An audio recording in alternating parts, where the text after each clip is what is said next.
Isaac and his mother lived alone in a small house on a hill. Isaac kept to himself, drawing pictures and playing with his toys as his mom watched Christian broadcasts on the television. Life was simple, and they were both happy. That was until the day Isaac's mom heard a voice from above. "Your son has become corrupted by sin. He needs to be saved." "I will do my best to save him, my lord," Isaac's mother replied, rushing into Isaac's room, removing all that was evil from his life. Again, the voice called to her. "Isaac's soul is still corrupt. He needs to be cut off from all that is evil in this world and confess his sins." "I will follow your instructions, Lord. I have faith in thee," Isaac's mother replied, as she locked Isaac in his room, away from the evils of the world. One last time, Isaac's mom heard the voice of God calling to her. "You've done as I've asked, but I still question your devotion to me. To prove your faith, I will ask one more thing of you." "Yes, Lord, anything," Isaac's mother begged. "To prove your love and devotion, I require a sacrifice. Your son Isaac will be this sacrifice. Go into his room and end his life as an offering to me to prove you love me above all else." "Yes, Lord," she replied, grabbing a butcher's knife from the kitchen.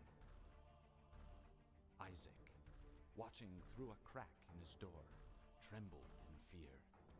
Scrambling around his room to find a hiding place, he noticed a trapdoor to the basement hidden under his rug. Without hesitation, he flung open the hatch, just as his mother burst through his door and threw himself down into the unknown depths below.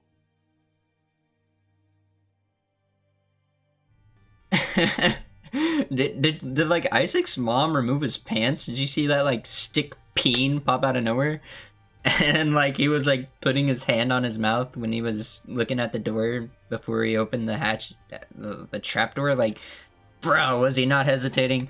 So the audio should be fixed, I think. I got my other mic on and I changed the game volume, so it should be fixed. And if you saw last time, I unlocked the womb, which would be the next boss. Well, I mean, there's one boss before the next boss in the womb itself, which is just the name for floor. But analog stick, that 360 tiers, okay. I don't really think that's too useful. But anyways, yeah, so I'm not sure if that takes effect for every character, so or if I have to defeat the just the mom boss, the regular one, again before I can unlock the womb for those characters as well, or at least for the rest of them, if I have to do it on another one. So I'm gonna do Isaac for now. Anyone can update me on that information if you have to or not. And also sorry for saying I thought it had to be like I had to defeat the regular mob boss like 10 times before I unlocked it. Because, as you saw, that was not the case, so my bad. And I hope I wasn't speaking as if I, like, officially knew. I hope I just said, like, I think or something. That's a straight up damage up. That's awesome. Wow. And, here's a, orange yellowish. Was that orange yellowish? I don't know. But there was a colored character, which I think are just, they have like different versions. Each monster can be a different color, and I think it increases their damage based on that. It also increases size. And then this guy, that monstrous tooth item we saw on that pedestal, I think last episode, is actually based off of this boss. As you can see, it's missing teeth. So that's pretty cool. And once you use that item, it spawns him to... He falls down on an enemy, does a lot of damage. Now that's a lot of damage. So that was an HP up. That almost half-eaten sandwich. Those are challenge rooms where you can get chests, but yeah, it spawns a lot of items afterwards. And here's more. Well, there's another colored item. I mean, not item, monster. I don't know what that one did though. It was a. Seemed like it was a changing from black to regular color. And bomb. On to the next one. Poop monsters. That's cool. Look how cute they are. Oh, little eyes. I missed some bombs. Okay. Sorry. There's a black one. Kinda. Not really. It's like a dark blue. But those explode though. And then I think that these make tears. Whatever. Those drop bombs, I guess. But I think that NPC in general can drop bombs. Alrighty, let's get rid of these. What's the treasure room item gonna be? Ooh, this is one of my favorite items. It's a tear effect that makes electricity bolts after it hits something, and I think, let's see here, that it homes onto an enemy after it does so. So let's see. If I cannot miss. Yep, I think so at least. I'll try it on a wall. Yeah, it homes onto enemies after it creates one. That is why I liked it so much.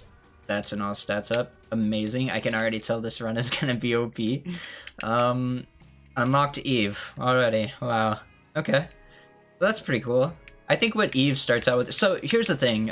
You unlock different characters, but the different characters start out with not only different stats than Isaac, which is just the regular standard character, but they also start with different items, or yeah, just in general items. So different hearts, they start out with different other stats like damage and so on and so forth.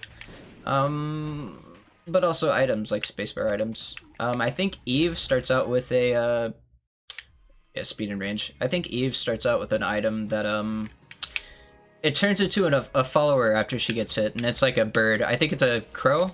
Yeah, I'm pretty sure. So, yeah, this electricity item just makes it amazing to dodge and just go ham on enemies. And, the thing I like about those red skull enemies is that if they're regular color, you can actually hit them once, they go down, like these. It kind of sticks its head up, and then when it sticks its head down, they can't be hurt. But since they're red, sort of a different version of it, that monster, they can actually be attacked once they stick their head up. See if I can show you. This one can't. Also, it won't stick its head up while you're attacking it. I'm not gonna waste a lot of the video's time doing it, but yeah, so that happens. Thought I was gonna waste the video's time, but there I was attacking it. Or, I mean, missing it.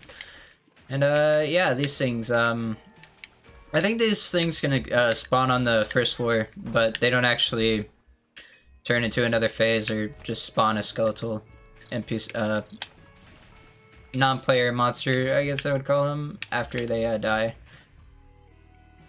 And those things, I think, spit out flies. I don't know. This boss again. Let's see here. It's not really doing a lot of damage. It is pretty useful for regular floors, though. I mean rooms. Excuse me. Okay. Let's get this on with. 49 minutes so far. And so, if I can just check how far I am after this. Evil Up. I think that Evil Up increases your chance to spawn a devil room after a floor, which I think that not getting hurt once increases the chance of a devil room spawning, but I'm not gonna be doing that. Okay. 3 more floors before the floor with mom boss. But anyways, what devil rooms do is, I think I did that on another run, but you can exchange hearts, red hearts, for special items. And then there's also heaven rooms, which also have, well, they have one special item on a pedestal. And you don't actually have to exchange anything for that. It's just a free item. I also think, correct me if I'm wrong, but I think that sorry, killing the beggars in the game, I think that decreases your chance for heaven rooms to spawn permanently, I think. And I think that donating to them, I'm pretty sure that that info's right, but yeah, I think that donating them to those beggars increases your chance for them to spawn. But devil room items can be super useful, and so can heaven items. Of course, there's one less, well, two less items. So I think that devil rooms always spawn 3, but there are some pretty useful items in that. Where is? Am I lost? Oh, there we go. Okay. Okay. This guy. Don't jump. It can jump and then fall down, and it falls down where you were at the last like so seconds ago, if you moved or not. Can be really hard to dodge because it's really fast at it. A health up item, that's pretty good. Assuming I get more red hearts. And I'm gonna go ahead and skip most of the regular rooms that I haven't discovered just to make this a bit faster, since the recordings can only be 15 minutes on YouTube. Okay.